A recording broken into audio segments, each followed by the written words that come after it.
58 bulldozer, 1400 पुलिसकर्मी, 12 घंटे non stop action, 14 मस्जिदें, 320 करोड़ की संपत्ति और इसी के साथ हो गई देश की अब तक की सबसे बड़ी बुलडोजर स्ट्राइक, वो स्ट्राइक जिसके बारे में किसी ने कल्पना तक नहीं की थी। लेकिन कभी कभी कुछ फैसले लेना बहुत जरूरी हो जाता है।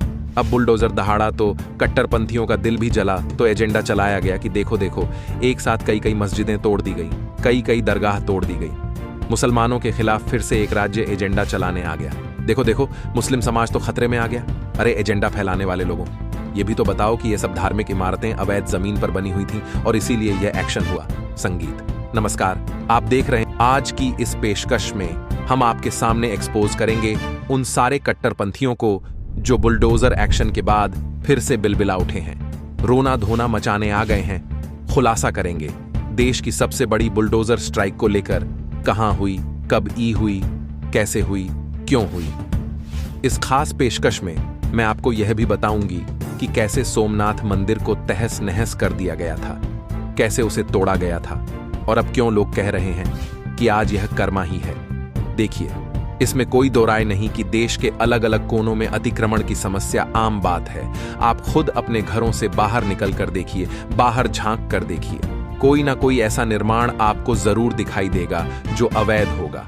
आपके आसपास के पार्क में खाली पड़े ग्राउंड में आराम से झुग्गी झोपड़ी बसा दी जाती है और आप उसके सामने से निकल जाते हैं, उस पर ध्यान तक नहीं देते, उचित ही नहीं समझते आप।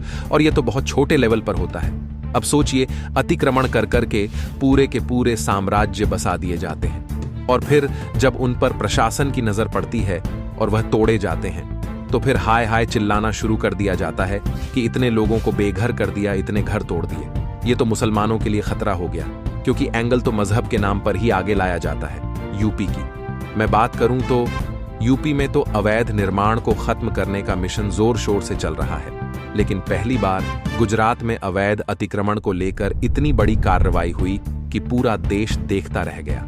दरअसल रविवार को गुजरात के सोमनाथ मंदिर के पास मौजूद सरकारी जमीन पर सालों से अवैध निर्माण बना हुआ था। आपको जानकर हैरानी होगी, अवैध निर्माण करते करते घर ही नहीं, मस्जिद दरगाह भी बना डाली। यानी जब कोई अवैध निर्माण को तोड़ने आएगा तो मजहब को आगे कर देंगे और बच जाएंगे। लेकिन अफसोस, जब गुजरात प्रशासन का बुलडोजर चला तो फिर कुछ भी आड़े नहीं आ पाया। एक नहीं, दो नहीं, तीन नहीं, 58 बुलडोजर एक साथ एक्शन में लगे। लगभग 1400 पुलिसकर्मी मौके पर मौजूद रहे और एक एक कर सारे अवैध निर्माण को जमींदोज कर दिया गया। पूरा का पूरा अवैध कब्जा प्रशासन के बुलडोजर के सामने पस्त हो गया। देश का सबसे बड़ा बुलडोजर एक्शन चलाया गया, जिसमें सैकड़ों ट्रैक्टर और डंपर की भी मदद ली गई। सोचिए, 102 एकड़ जमीन को खाली कराया गया और सबसे दिलचस्प बात तो देखिए, अब तक प्रशासन नोटिस भेज रहा था तो उसे तो इग्नोर किया जा रहा था। फिर एक दिन जब बुलडोजर पहुंचा तो सबके होश उड़ गए। फिर क्या हुआ? प्रशासन के अधिकारियों को देखते ही धीरे धीरे भीड़ छुटनी शुरू हो गई। लेकिन गुजरात सरकार भी और प्रशासन भी बाकी राज्यों से पहले ही सबक ले चुका था। इसीलिए पुलिस की भारी फौज के साथ अधिकारी पहुंचे और पहुंचते ही सबसे पहले भीड़ को हटाया, उन्हें संयम के साथ समझाया। रात लगभग 3 बजे अतिक्रमण हटाओ अभियान शुरू हुआ, जो नॉन स्टॉप 12 घंटे चला। बताया जा रहा है कि जो जमीन खाली कराई गई उसकी अनुमानित कीमत 3,32,000 करोड़ है। सोचिए, 320 करोड़ की जमीन पर अवैध निर्माण कर रखा था, जिसे जमींदोज किया गया। तो कुछ कट्टरपंथियों ने यह कहकर हल्ला काट दिया कि देखो देखो, दरगाह मस्जिद पर बुलडोजर चल गया, जबकि कुल मिलाकर यह संपत्ति 320 करोड़ की बताई जा रही है। हल्ला काटा गया तो डीएम साहब भी आगे आ गए, मामले पर बयान दिया और बताया कि सोमनाथ में इस अवैध अतिक्रमण को खाली करवाने के लिए प्रशासन की तरफ से बहुत पहले नोटिस जारी कर दिया गया था। उसके बावजूद जमीन को खाली नहीं किया गया था। मतलब ये सही है यार, आप लोगों का जब प्रशासन आपको नोटिस भेजे तो आप आंख बंद कर लेते हो, फिर जब प्रशासन बुलडोजर लेकर पहुंच जाए तो हाय तौबा मचाने लगते हो।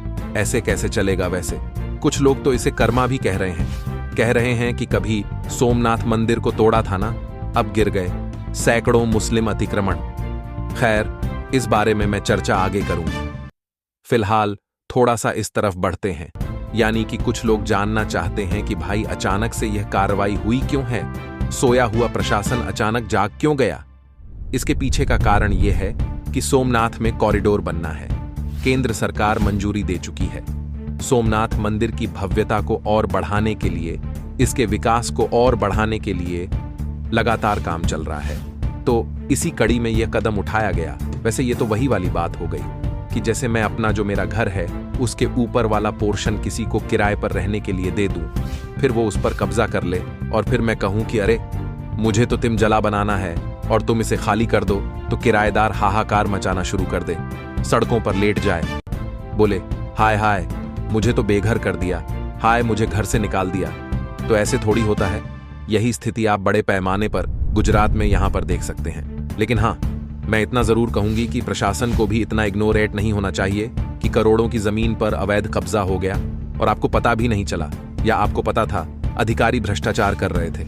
वो आप लोग जाने तो सोमनाथ मंदिर के पास जो बड़े स्तर पर अतिक्रमण हटाया गया, उसको लेकर रोना धोना ना ही किया जाए तो बेहतर होगा। बाकी रही बात उस इतिहास की और वो कर्मा को लेकर जो मैंने अभी ऊपर जिक्र किया, तो वो आप ध्यान से सुनिए। गुजरात का सोमनाथ मंदिर 12 पवित्र ज्योतिर्लिंगों में से एक है। सोमनाथ मंदिर की गिनती 12 ज्योतिर्लिंगों में सबसे पहले ज्योतिर्लिंग में होती है।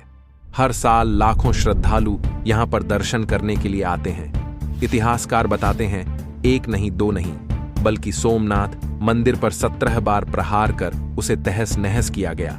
1024 ईस्वी में महमूद गजनवी ने भी सोमनाथ मंदिर को नष्ट कर दिया था। इतना ही नहीं, वो तो हीरे जवाहरात लूट कर भाग गया था। आसपास के इलाकों में गजनवी ने आग लगवा दी थी। मतलब ये समझिए कि हिंदुओं से नफरत में इस गजनवी ने क्या कुछ नहीं किया। और इसीलिए अब लोग कह रहे हैं कि भाई कर्मा है जो लौट कर आया है। अच्छा, एक बात और आपको बता दूं, जब जिक्र चल ही रहा है, तो वो यह है कि जब गजनवी सोमनाथ मंदिर लूटने आया तो वहां पर एक बहुत बड़ा सा गुंबद था जिसके अंदर सारा खजाना था। वह चुंबक की मदद से लटका हुआ था। लोगों को यही लगता रहा कि कोई देवीय शक्ति है। जब गजनवी ने अपनी तलवार निकाली और तलवार गुंबद की तरफ खींची चली गई, वो समझ गया कि यहां पर कुछ तो है। फिर उसे समझ में आ गया कि चुंबक लगी हुई है और उसका अंदाजा सही निकला। पूरे सोमनाथ मंदिर को वो लूट कर भाग गया, क्योंकि उसी गुंबद में सारा खजाना था। यहीं से शुरू हुई मुस्लिम आक्रांता द्वारा मंदिरों को तोड़ने और लूटने की परंपरा, क्योंकि सब समझ गए मंदिरों में खजाना होता है तो उसे तोड़ा भी जाए, लूटा भी जाए और हिंदुओं को आघात भी पहुंचाया जाए। खैर, इतिहास से इतर। वैसे कुछ लोग तो दिल्ली के तुगलकाबाद, यूपी के अकबर नगर और उत्तराखंड के हल्द्वानी का जिक्र कर रहे हैं। कह रहे हैं कि जो यह सरकारें नहीं कर पाई, वह गुजरात की सरकार ने कर दिखाया, प्रशासन ने कर दिखाया। खैर, अब एक्शन तो हो गया, कहीं कोई रिएक्शन ना आए, इसीलिए अभी भी पुलिसकर्मी मौके पर तैनात है। लेकिन देश की इस सबसे बड़ी बुलडोजर स्ट्राइक को आप किस तरह से देखते हैं? कमेंट करके अपनी राय हमें जरूर बताएं।